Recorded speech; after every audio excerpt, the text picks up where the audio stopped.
അപ്പത്തിൻ്റെയും നൂൽപുട്ടിൻ്റെ എല്ലാം കൂടെ നല്ല കോമ്പിനേഷൻ ആയിട്ടുള്ള ചിക്കൻ സ്റ്റൂ ഉണ്ടാക്കിയാലോ. അതിന് വേണ്ടിയിട്ട് ഒരു കടായിൽ വെളിച്ചെണ്ണ ചൂടാകുന്ന സമയത്ത് അതിൻ്റെ അകത്തേക്ക് സ്പൈസസ് എല്ലാം ഇട്ട് കൊടുക്കുക.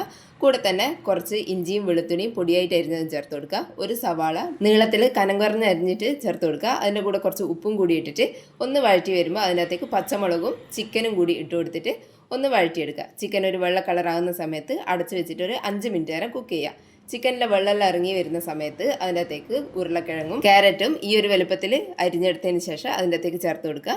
എന്നിട്ട് ആവശ്യത്തിന് ഉപ്പും കൂടി ചേർത്ത് കൊടുത്തിട്ട് ഒന്ന് മിക്സ് ചെയ്ത് കൊടുക്കുക. ഇനി ഇതിൻ്റെ അകത്ത് തേങ്ങാപ്പാലാണ് ചേർത്ത് കൊടുക്കുന്നത്. ആദ്യം തന്നെ 1.5 കപ്പ് രണ്ടാം പാല് ചേർത്ത് കൊടുക്കുക. തേങ്ങ ഇല്ലാന്നാണെങ്കിൽ തേങ്ങാപ്പാലിൻ്റെ പൊടി ഉപയോഗിച്ചാലും മതി. അതിൻ്റെ അളവെല്ലാം ലോങ് വീഡിയോയിൽ കൃത്യമായിട്ട് പറഞ്ഞിട്ടുണ്ട്. അതിൻ്റെ ലിങ്ക് താഴെ കൊടുത്തിട്ടുണ്ട്.